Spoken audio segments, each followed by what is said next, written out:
Everybody used to use kelp bags to cure their birds in those days, but we were told as kids that whoever went to Piko Mamakanui had to put their birds into Pōhā and keep that mahi alive. I guess I'm one of the lucky ones. I've got a family who have all carried on and they're all proficient.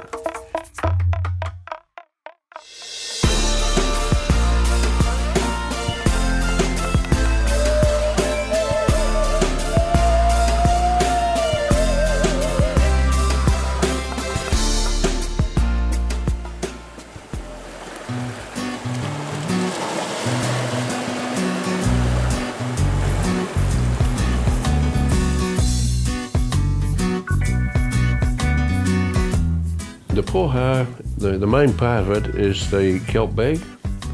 There's about 50 different breeds of bull kelp. The breed that we use is the Remarapa.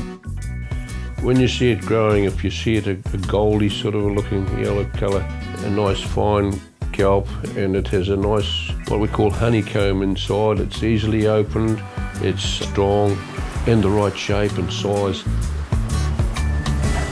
I would have learnt as much from aunties and uncles, but my Pākehā grandmother would have been the one that really contributed the most, but a lot of others as well. It's the gathering really that is the memory. Like it's the trips up to Kaka Point to get the kelp. Things like there's a lot of preparation in it before actually doing it, if you know what I mean. Like a lot of gathering and travelling around. The whole fleet of us in the old Holden with a bacon egg pie and off go and spend the day at the beach getting kelp. Yeah, that's sort of good memories.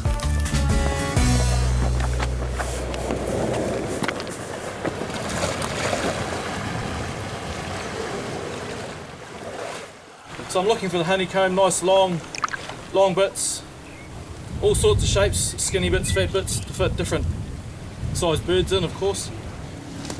So this is the stuff we can't take. It's got a few too many holes in it.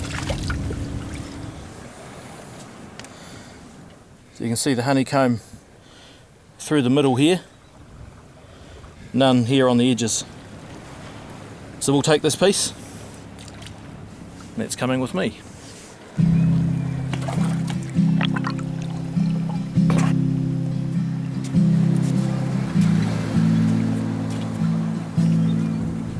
When the wool scour started, and of course you had the pollution already in the river, the kelp at Maui, when that started, the whole lot died, bang.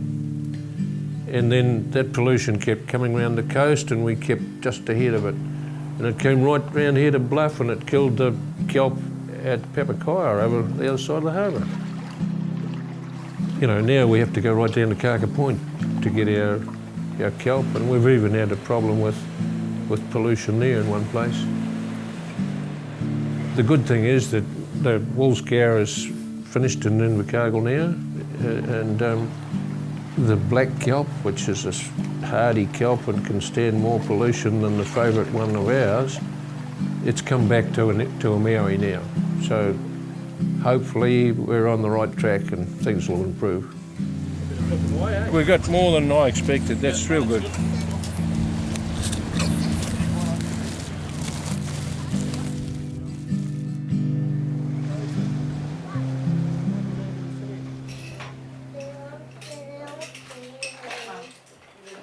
Kelp has a grain in it, depending on the plant. Some kelp has to be open coming up, and fortunately this one will open going down. Limpet shell, place that inside. That sealed that hole off. You work with it as it's drying. You've got to check that the pressure is up in it, otherwise it'll shrink.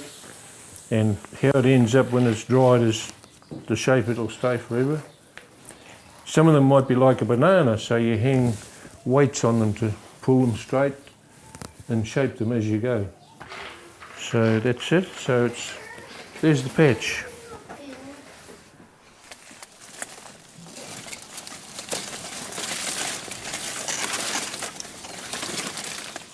We've got all different sizes. Some years you'll get them all exactly the same and you've got to wait till it's ready. This year, see that? That's the centre one, but it's too big. To do the big kitty that we use on the kelp bags, on the Pōhā, you need a certain amount of wheatea on that to weave together for the base of it. There's two different fibres in flax. There's a coarse fibre here on the outside and a nice fine fibre on the centre of the flax, which is what we're using. Yeah, we'll get some flax here.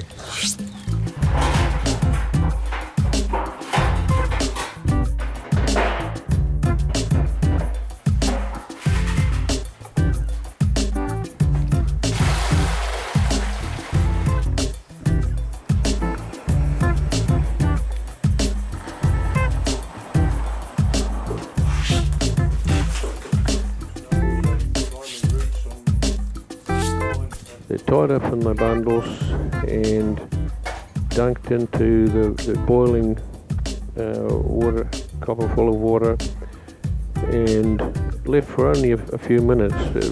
If it's boiled too long, you'll cook it and it's not palatable, so it's not worthwhile cooking. So it's just to get all the gum and impurities off it and soften it so that it's nice and pliable and easily worked to make the kitty later.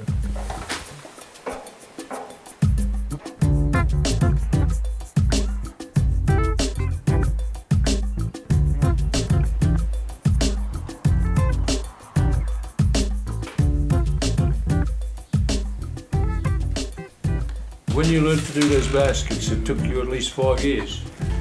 And the first year, all you would do is split that bottom, that feet out there all together. Then you'd pass it on to an uncle or an auntie, and they'd do the rest.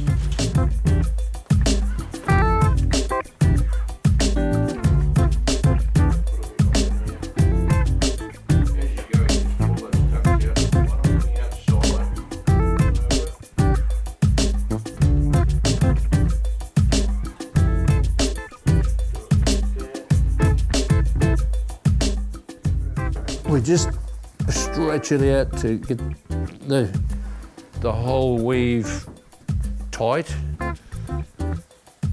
Fit the kelp into the kitty. And there we are, all ready for the bark to be placed around it.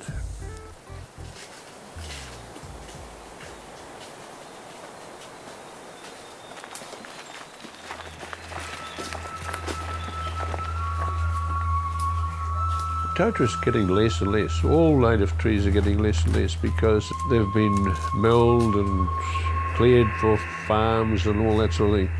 So Totara's it's taonga, I suppose you could say, because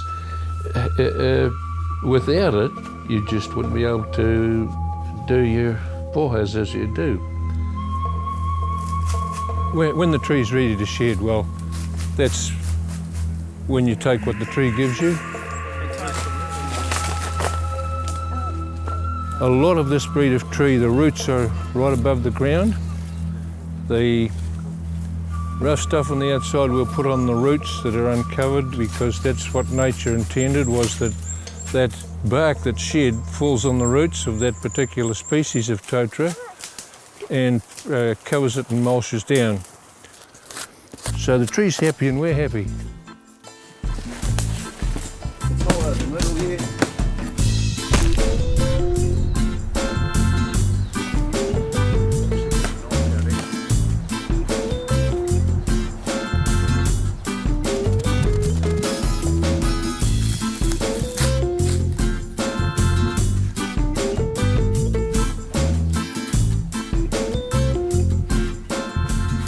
The bark that's nearest to the tree goes on the inside because The bark has a natural curve that way, so we don't fight against nature, we just work with it.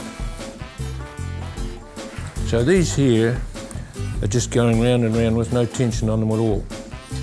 Once that's all done and it's secured at the top, we've got to get right to the top. If we start to tension that now, we're going to pull that down. So we've got to get right up to the top, get that made firm there, and then we can tension it down and it's not going to slide down.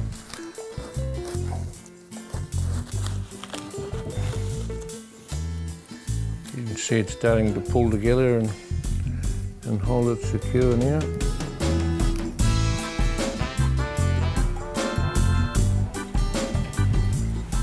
And leave something that you can reasonably get hold of and throw a decent distance.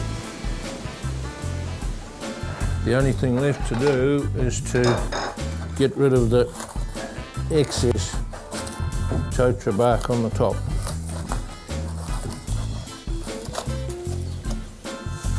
Mission accomplished.